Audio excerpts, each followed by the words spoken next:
शादी से पहले रोहित का बहाना था कि वो सिगरेट पीना धीरे धीरे छोड़ेगा। अगर उसे ब्रेकअप का डर दिखाती तो कहता, अगर तुम मुझे छोड़कर रह सकती हो तो रहो, जबरदस्ती तो किसी को बांधकर नहीं रखा जा सकता।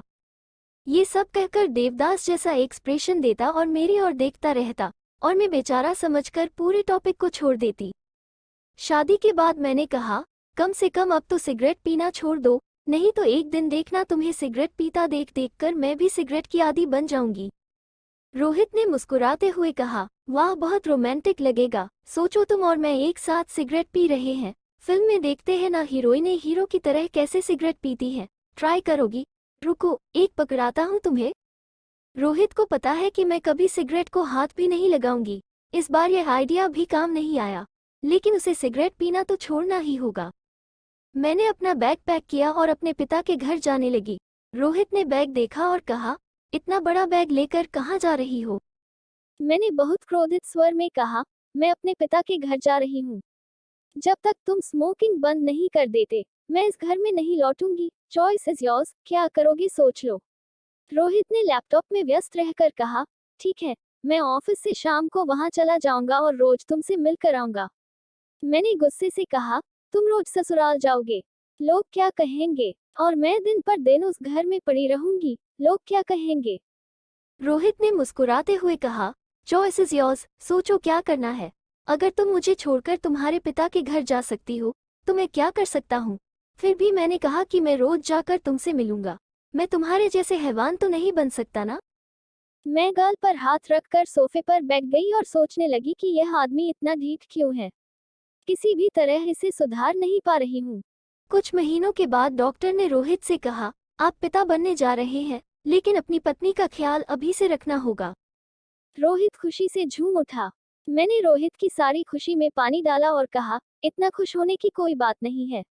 बच्चा बड़ा होकर ये देखेगा कि उसके पिता दिन में एक के बाद एक पैकेट सिगरेट पीते हैं, जैसे गाय बकरियां घास खाती हैं। फिर हमारा बच्चा भी एक दिन सिगरेट का आदी हो जाएगा।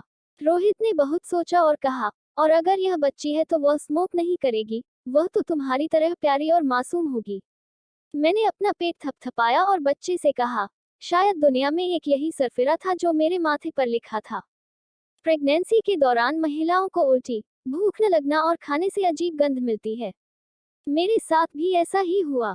हाल ही में मेरी सिगरेट पीने की चाहत जाग उठी। शाम को मैंने रोहित से कहा, सिगरेट कहाँ है? मुझे एक सिगरेट देना। रोहित ने आश्चर्य से मेरी ओर देखा और कहा, सिगरेट से क्या होगा? मैंने कहा, मुझे अब सिगरेट की गंध पसंद आने लगी है। तुम्हारे शर्ट से सिगरेट की कितनी अच्छी गंध आती है। मुझे ढूंढकर एक भी नहीं मिला। क्या तुमने बाहर से सिगरेट पी है? कितनी सुंदर स्मेल आ रही है तुमसे। मेरी बातें सुनकर रोहित की आंखें फैल गईं। जल्दी जल्दी फोन उठाया और डॉक्टर को फोन करने लगा। आपने कहा था कि अपनी पत्नी का ख्याल रखना, लेकिन आपने यह नहीं कहा कि प्रेगनेंसी में लड़कियां सिगरेट पीना चाहती हैं। मुझे आश्चर्य हुआ। तुम क्या कर रहे हो? तुम डॉक्टर से ये क्यों बोल रहे हो? रोहित ने फोन रखा और कहा, इस बार शायद फाइनली मुझे स्मोकिंग छोड़ना पड़ेगा।